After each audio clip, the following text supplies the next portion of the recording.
a monitor from home and do a dual monitor setup. I'm trying to do trying to get this whole thing set up like professional YouTuber status. All right. So we are recording, are we not? Let's see here. Hacker man. Someone was Finn. I don't know who this is. Unverified. I'm gonna admit them. I might have to bounce them if the. All right. You are presenting. You are recording. All right. We are good. Okay. So hopefully you had a good long weekend, huh? It's been a crazy, crazy few days, everybody. We will talk about medical biology later on in the year as we finish up the year. Fourth term begins today. We do not have a final exam this week for third period or third term because third period is effectively over. So hopefully, let's see here, where's the chat? How do I take notes? Nathaniel, I would take notes just opening up a Google Doc.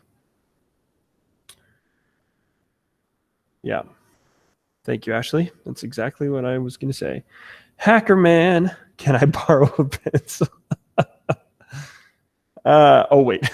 Vince. Okay. How's the audio level for everybody? Just respond in the chat. If you don't know where the chat is, find the chat. Audio level good. Check out the microphone that I stole from Figuera. Yeah, baby. And it's got a stand. Whoop. And like this fancy mixer thingamajig. And the classroom is empty. And the whoop, whoop, and the geckos are doing well, so good times. Let me get this over here a little bit. I'm sure that you all wanted to see my hands really close up today. All right. I'm so glad that this is going to be uploaded to YouTube because you're all going to be like, wow, this is just like class. Okay. Where is everyone? Says Vince. How weird is it talking to yourself in an empty classroom? Well, that's a good question, Chloe. It's not that super weird because I talk to myself all the time. No, I'm just kidding. I do kind of, but no, it's good. Finnick. What is going on? Finnick, what is going on? Why does Finnick keep on getting bounced? It's weird. Okay. Hey. Yeah, let's see here. Meet Mr. Lonely.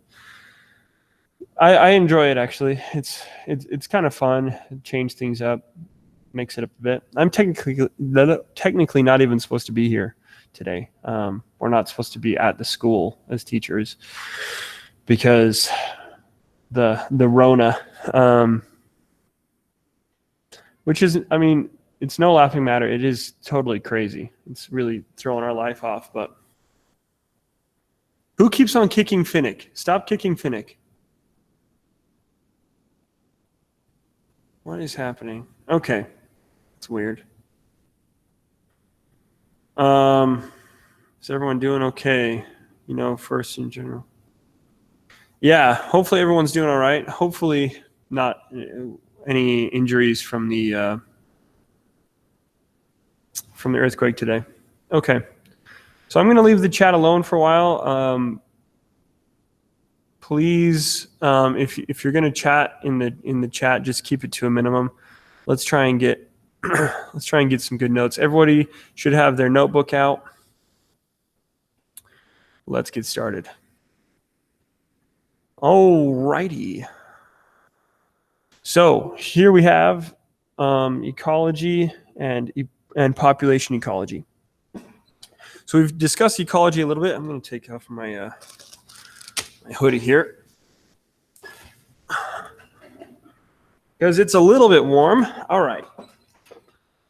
So population ecology, we've been talking about ecology a bit. The first couple slides are going to be more of just kind of a review.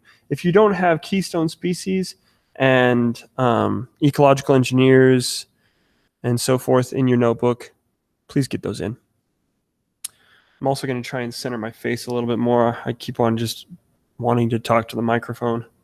The microphone can hear me just fine. So I'm not kicking you, Finnick. I don't know who it is. Nathaniel finally found a pencil. Okay. Notebooks. Let's get started. So, population. So, in ecology and in biology in general, population is a group of species, a group of animals of the same species, or it can be plants, right? Group of just organisms that live in the same geographic area. This area can be large or small, but it has to be defined, right? So the population of zebra, we have our zebra here. By the way, I was trying to do a zebra sound like yesterday with my kids. It's kind of hard to do. Population of zebra in one park versus all of Africa, right? So when we look at, man, I don't know. I guess I'll just keep this pulled up and then I'll go back to. No, I'll just let you unmute yourselves and ask questions in between each slide. Okay, and please don't ask questions until I ask for them, so that we keep things relatively, what's the word? Organized, not completely crazy.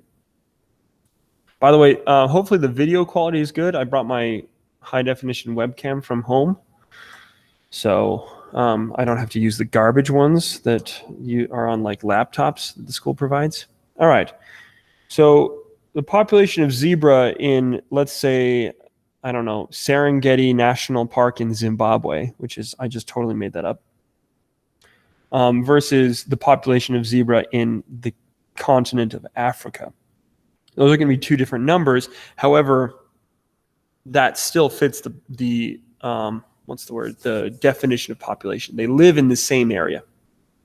Okay. So area can be large or small. Yeah. So any questions on that slide? Feel free to unmute yourselves. I'll give you a few seconds to ask a question. Can we go back to the essential question? I was booted for a very long thank you. Yes, Finnick. Write down the essential question. Jeez Louise. I'm just going to eat my Nutri-Grain bar.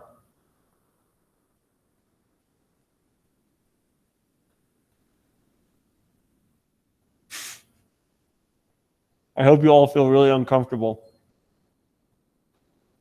I don't feel uncomfortable. I just feel extremely hungry now.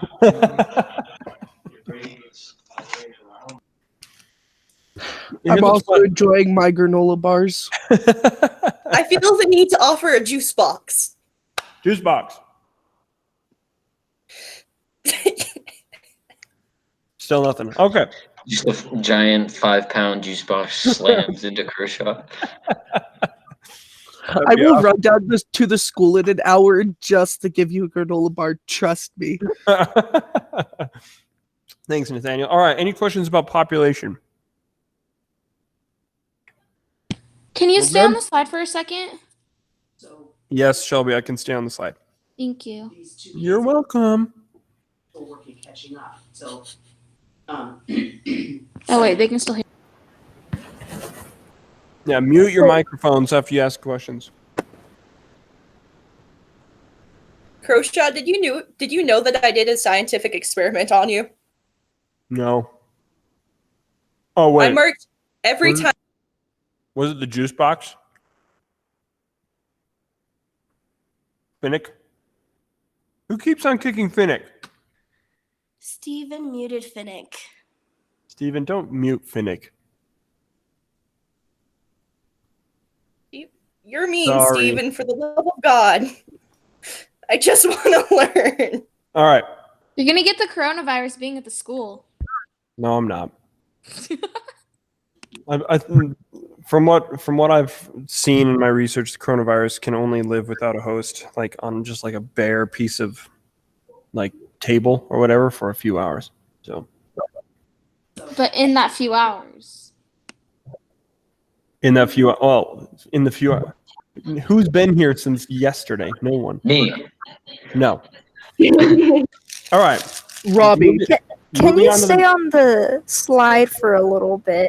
Oh my goodness. I'm sorry, I still can't figure this out.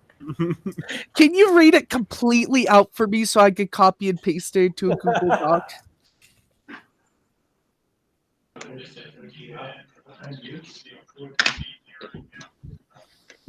Okay. I will be posting this. I will be posting the slideshow on the Canvas files, of course, as well. Okay. Mute your microphone. Can I go there now and just copy and paste this all? No, because I haven't uploaded it to the Canvas files yet. When will that be happening? Later today. You know, Okay. every time I unmute my mic, I get closer to the screen to talk, even though I have a mic on my headphones. Okay. Well, just leave it alone. All right. Moving on. So a community is a group or association of populations of two or more different species occupying the same geographical area at the same time. So a population is just one species. A community is multiple species, two or more. So let me see here. I have pictures of this somewhere, but I'm too lazy to find it.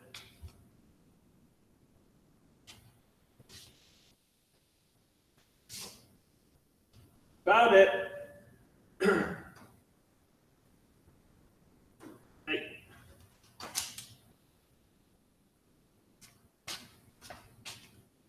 I have pictures with like super messed up deer. You ready? So this is a population.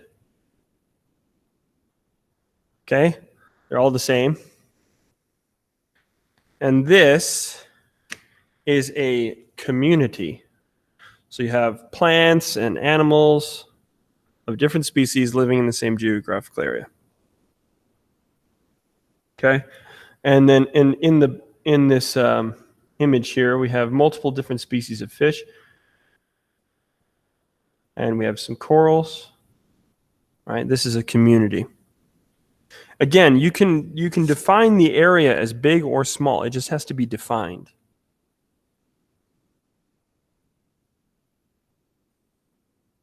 What does defined mean? Does it mean like a coral reef or? So defined as in, by the way, Stephen, you should have waited until I asked for questions. But it's okay. The coral reef, let's say that this is the Western Australian reef. Okay, the Western Australian reef. This, if you're taking into account all of the living things in that area, you would say these are the living things. This is the community of the Western Australian reef, right? But you can do it as specific as you'd like, right? You can talk about the community of organisms that live in my backyard. You can do, just like we did outside a couple weeks ago, you can do the community of organisms that live in the general space of the what is the word? Of the school, right? That we went out and counted species, right? Which, by the way, if you don't have biodiversity and biomass in your notebooks, I would recommend getting those in your notebooks. Biomass, biodiversity. Okay, any questions about community now that I've answered Stephen's question? Anyone else have a question? And I'm actually asking for them. Pretty straightforward. All right. If I stay and watch this entire thing, can I just copy and paste the notes into a doc and cite you? And cite you for the information? Yeah, I mean, again, I'm going to be uploading this slideshow to Canvas anyway. So that seems like a little bit too much work. All right. All right. Also, sorry. What? So I don't know why, but our math teacher, I mean, just kidding. This is not just 10th graders, but the 10th grade math teacher, for some reason, is doing all of her classes in the same day, like at 10. So we're all taking notes at 10. So it kind of overlaps with this class. Again, I'm going to be uploading this video to YouTube. Okay. So you don't need to stay here if you have to go somewhere else. Okay. Okay. All right. All Thank right. Yep. All right. So an ecosystem combines a community with all the non-living things. Okay. So once again, I have a beautiful picture. Everyone can see this picture, right? Silence. Unmute your microphones and tell me whether or not you can see this picture. Barely. Yes. Yes. All right. Now remute your microphones. All right. So in the picture here, we have the river, right? We have the mountains. These are non-living factors that contribute to the ecosystem. So we have the community of living things, and then the non-living factors combined with the community is called an ecosystem. And this leads us to ecology. Okay. All of the parts are interconnected. So the grass is connected to the soil, right? Not just physically, but if the soil is all of a sudden, like if it rains a whole bunch and the soil gets stripped of all of its mineral content, the grass is going to have a really hard time. And then that grass dying is going to affect the cattle, and then the things that eat the cattle, or the wild buffalo, are going to be impacted by that as well. So all of this stuff is connected, all right? And we're going to be looking at a few of those connections today. So do we all see how symbiosis, and this is a rhetorical question, you don't have to actually answer it, but how symbiosis, the relationships between living things, is kind of a natural progression to ecology, how the non-living things and living things all mix together. Are there any questions about this, about what an ecosystem is and how a community is connected to an ecosystem?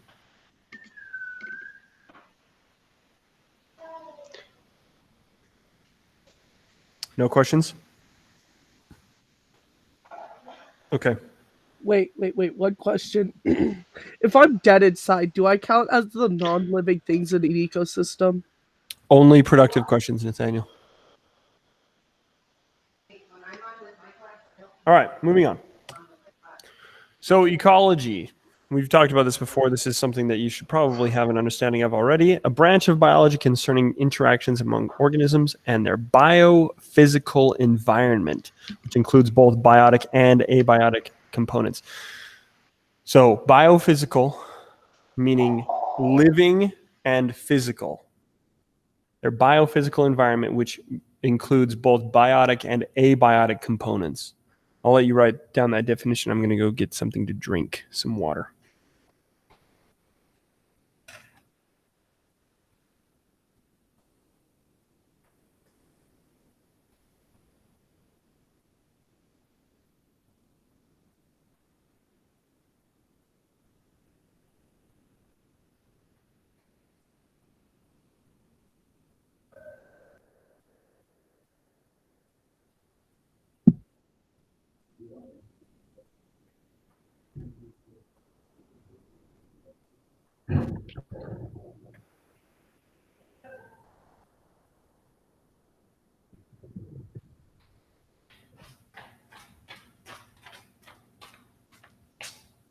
I have returned. All right. So, any questions about ecology, what it is? Cool. Moving on, because we got to get moving here a little bit. Abiotic and biotic factors. Biotic factors and abiotic factors are just the living things and the non-living things in an ecosystem. So here we have a very nice drawing of like a gazillion living things in Africa. We have gorillas, chimpanzees. Here's our good old friend, the the lemur. African elephants.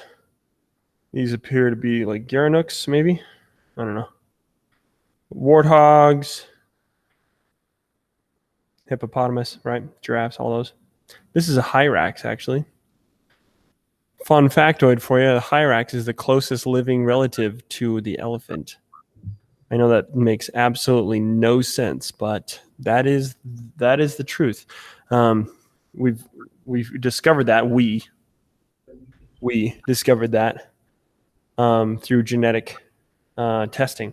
Pretty interesting stuff. Okay. Also, in fact, Hydrax is the Oreo cookie. No. Hyrax. Hyrax. I actually saw a couple of them at the Hogle Zoo the other day. A couple weeks ago. It's better than Hyrax. Okay, and then the abiotic, the non-living things, right? We just have this stream here with the rocks. They are non-living, but they do contribute to the ecosystem. Any questions about abiotic and biotic factors? All right, moving on. Okay, so population growth or decrease. What? I'm live streaming, man. What are you doing? Get out of here. Social distancing. All right. So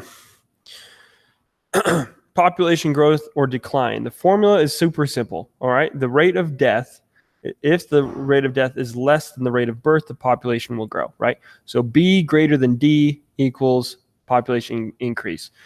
B less than D equals population decrease. B equal to D equals a population that stays stable. This was probably the most obvious thing that you're going to learn today. However, it is important to talk about. And people say that there's no math in biology.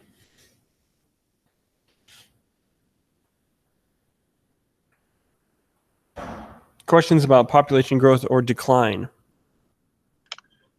So it's not necessarily a question about that, but are tardigrades, are they in a punctuated equilibrium? Tardigrade. Well, everything is essentially always in punctuated equilibrium because that means that it stays the same and then changes very rapidly. But tardigrades are. Do you mean like are they like an apex organism? Well, no, but like, are they evolving currently, or have they just stayed the same ever since they All things are always evolving. Okay. All living things are always evolving. Okay. Any questions about this slide? Okay, moving on. So let's look at the predator-prey population oscillation. Population oscillation. All right. So when a prey animal succeeds, the predator then has a population boom. The increase in predators pushes the prey population back down. This becomes a cycle. So if we look at this here, so we have a prey population and a predator population. Let's say that the prey population in the blue dotted line here is Roadrunner. Meep, meep. Okay. The predator population is Wile E. Coyote and his assortment of Acme tools. Well, not just him, but all of his population, right? So the Roadrunners have a really good year. And therefore the population goes way up. Well, because the population of Roadrunners goes up, then the coyotes do really well the following year. Right? And because the coyote population is increased, that means there's more food needed. And so more roadrunners get eaten. Well, the roadrunner population crashes because all these coyotes are eating a lot of them. Well, then the coyotes with less and less food, their population goes down as well. And with fewer coyotes to eat them, the roadrunner population spikes. Well, now there's a whole bunch of roadrunners to eat, so the coyote population goes up. And so we see an oscillation, meaning up and down, going back and forth of populations of predators and prey. That population oscillation is very predictable. We see it all the time in ecosystems where there is a primary predator that feeds on a primary prey. So something that is very specialized in eating a very specific organism, we see this, and that organism becoming that organism being the primary prey of that predator, right? So this is kind of the situation that we find in evolutionary arms race, right? So for instance, those snakes in California that have like insane toxin, antitoxin in their blood that they can just eat straight up poison and be fine.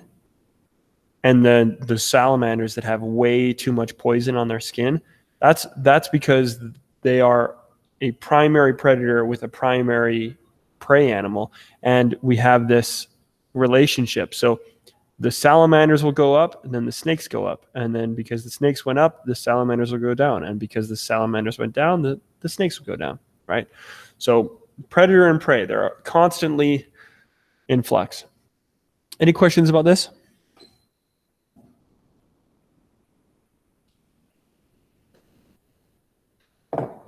No questions. Awesome. Let's move on. For all I know, I could just be talking to myself. Let's check the chat. We have 17 people. Okay. Technically, actually, only 16 people because apparently I count for 2. I don't know why, because I'm presenting and talking at the same time. All right. Moving on. Populations are limited by their ecosystem. Ecosystems have limited resources, and each ecosystem can only sustain a certain number of any one species. So let's look at this here. We have a whole bunch of these water lilies.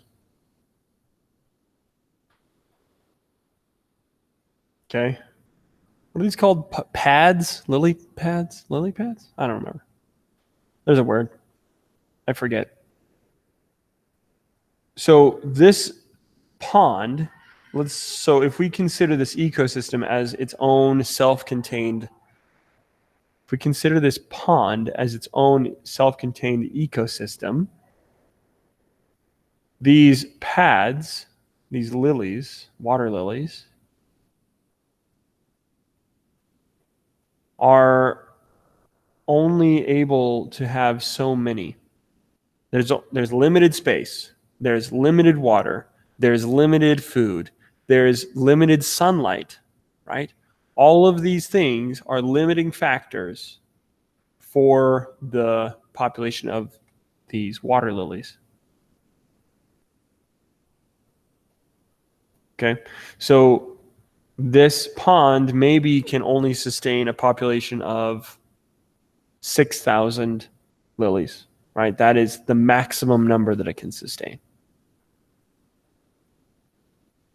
Populations are limited by their ecosystem. This is pretty straightforward. Are there any questions on that?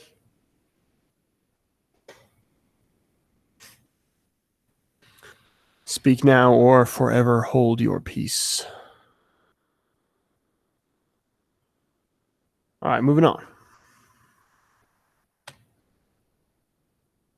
So the limit of a species in the ecosystem is called the carrying capacity.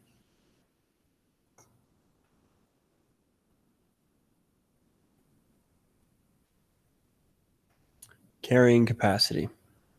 It's the maximum population of the species that environment can sustain indefinitely, meaning for a long time, indefinitely. Okay. Food, habitat, water, and other necessities available in that environment. So the resources are limited. Therefore, the number of organisms that can live there is limited. And the carrying capacity is different for each species. Okay? So the maximum population size of the species that environment can sustain indefinitely. So it is specific to just each species. So for instance, the carrying capacity for grass at my house is really high, right? I have a big lawn, but the carrying capacity for, say, like a robin, a bird, is really low, right? The carrying capacity for the species in that ecosystem, right? I can define that ecosystem as just being my yard. It's just really small. Is really low. maybe 1 or 2 robin families could live just on my land and be fine, right? So the carrying capacity for the ecosystem of my yard for grass is pretty high. I'd probably say 10,000 individuals at least. But the carrying capacity for the robins in my yard is maybe 6, maybe. Because there's just not enough food for those robins. There's not enough water for those robins. If a whole bunch of robins try and live on just a little piece of my land, that's not going to work. Any questions about carrying capacity? This is a really important concept. So I'm going to let you stew over this for a second and ask any questions if you have them.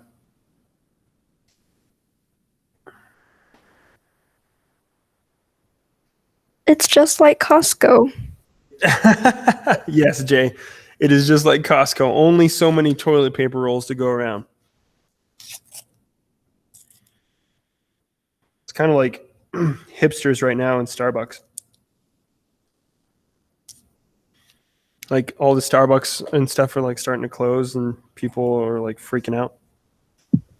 If you Can't fill get my your, iced caramel macchiato. if you fill your house with toilet paper, the earthquake won't hurt you. That's a very good point, Emma. Big brain. Okay.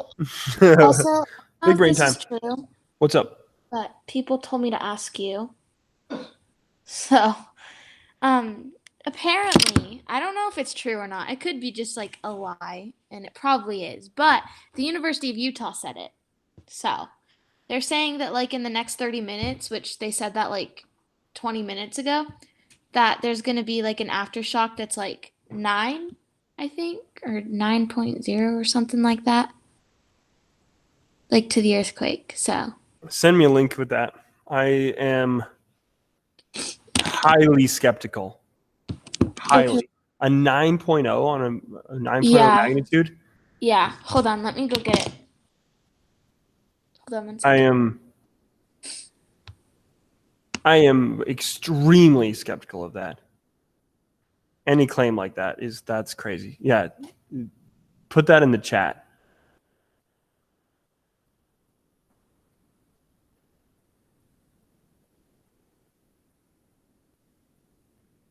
According to the U of U, huh, Shelby? Yeah. Yeah, apparently.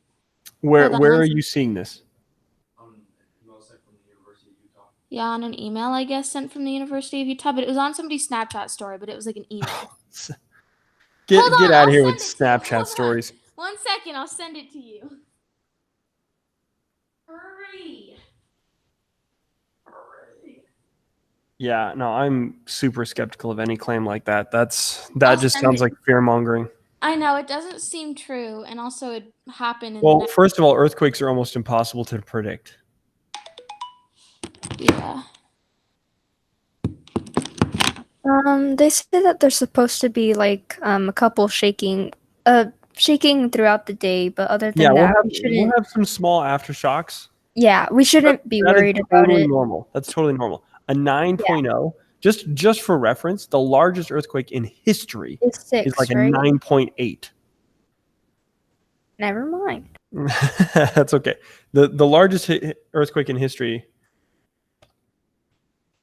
in recorded history, because there was an earthquake that when the asteroid that killed the dinosaurs hit the Earth, there was like a magnitude 11. So He's sitting on the stairs over there.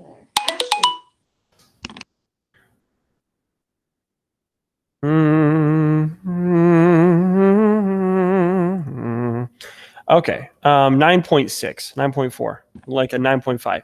Yeah, there's no way that we're gonna have a 9.5 aftershock. That is just unreasonable. We Here, don't we I'll don't send- even have the fault for that.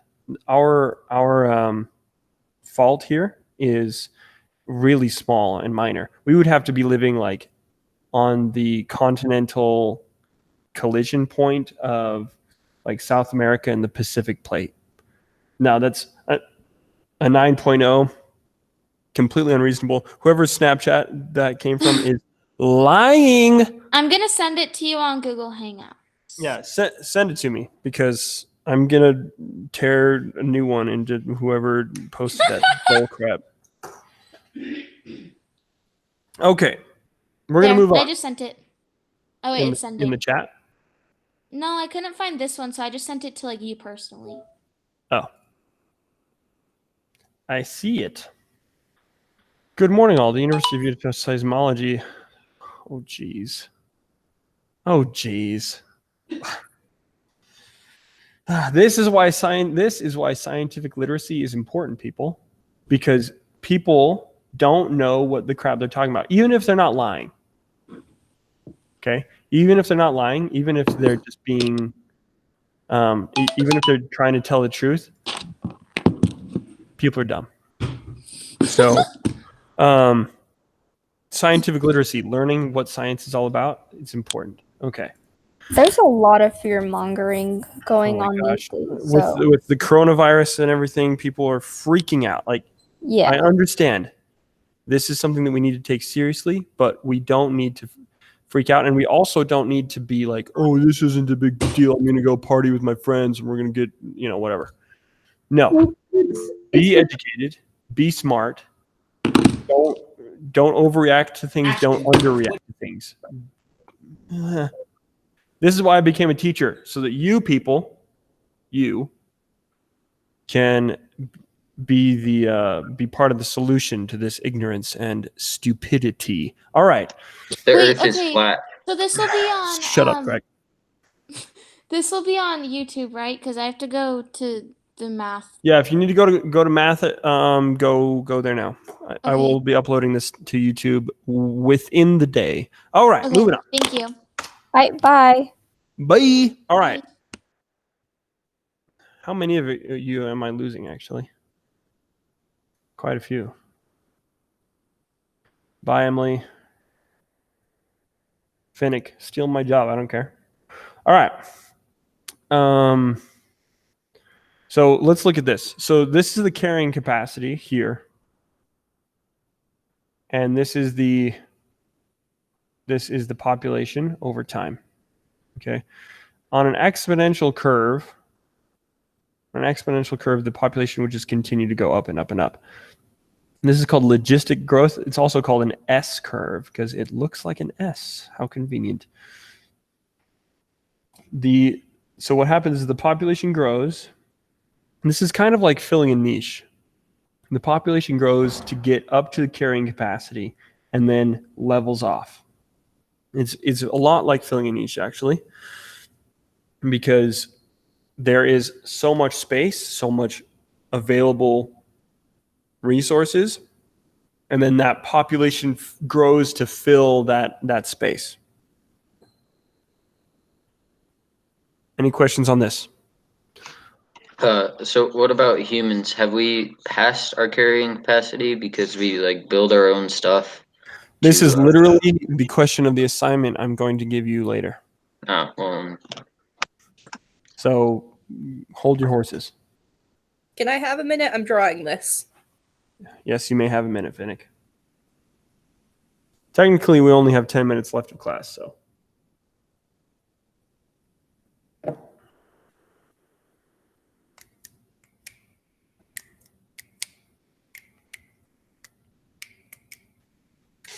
Okay, we're chill. All right. So the population overshoot. This occurs when a population temporarily exceeds the long-term carrying capacity of its environment. Population then crashes for a time. This can lead to a total extinction. So if our carrying capacity is here, okay, carrying capacity is here, the population grows to fill the carrying capacity, but sometimes what can happen is it can actually overshoot the carrying capacity. And this overshoot right here, and because the resources are being used at a higher rate, then the carrying capacity actually goes down.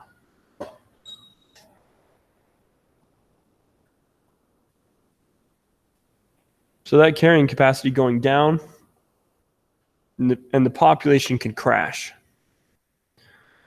more than likely the population will recover and the carrying capacity will come back. But just like with the oscillation thing with predator and prey, this can happen with the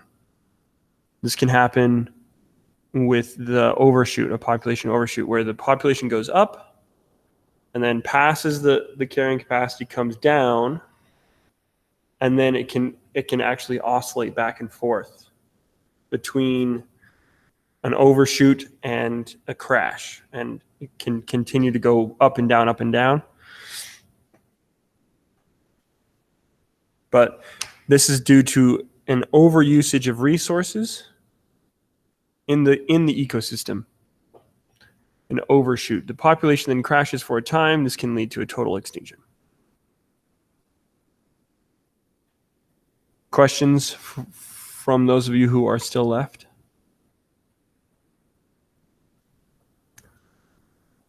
Leighton, Sabina, Stephen. Chloe has a question. It's in the chat though. In the chat. Is this what will happen with coronavirus? Coronavirus. So the coronavirus is actually going to the growth of coronavirus is going to look like this. Okay, it's going to be an S curve. And actually, there's a fantastic video that we will probably watch next time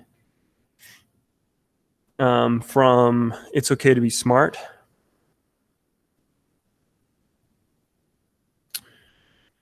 And you can watch that later. We'll watch it later. So the population of the coronavirus will actually increase, and then it will reach a certain carrying capacity, and then it will level off. But it might do an overshoot. It's hard to say right now. What do you think that carrying capacity is for the virus? In terms of individual viruses or individual humans that contract the virus? People getting it, yeah. We're talking at any one time, probably a few million. Okay. Is that like a total world population or just here? World population, but that's at any one time. Oh, okay. So it will level off here. So if you look at the number of individuals infected at any time, but the number of individuals that have caught it, like if it's a cumulative, then it will continue to go up, right? But that doesn't show actually how many people are living with the virus inside of them. Does that make sense? Yeah. Okay. Any other questions about a population overshoot? I had a question. So Eleanor wants to know if you're in biology, if you get on the call now or on your class period. You can do either, but I'm going to be uploading this to YouTube, and I will probably just do a YouTube live stream to review with the other class periods.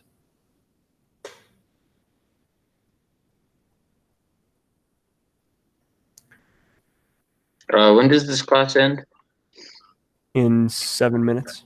Okay. Okay. So let's look at this. Anyone know what this is? You should know because it's literally labeled. A graph. It is a World graph. population. Yes. It is the world population of Homo sapiens. Okay. So if we look at this, for almost the entirety of human history, the world population has hovered around a few 100,000. Okay. We finally hit 1 billion in the late 1800s. Yes, it is, Chloe.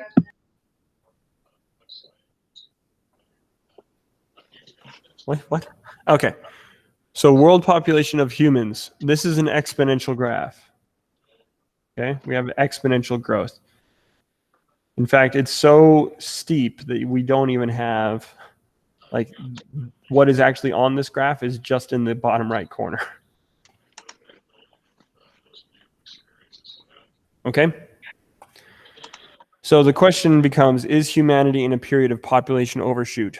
And this is going to be what your assignment this week is going to be on. You're going to be reading these 4 articles and making a persuasive argument of just a few paragraphs about whether or not humans are currently in a state of population overshoot. So are we about to have a huge population crash or not? And you'll be making an argument for or against that statement. Is that Are due there this any- Friday? That is due this Friday. Okay. Are there any questions about the slideshow presentation that we had today?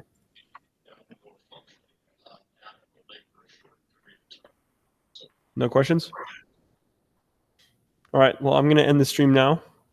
I'm going to end the recording now. If you want to hang around and ask a couple questions, you can do that.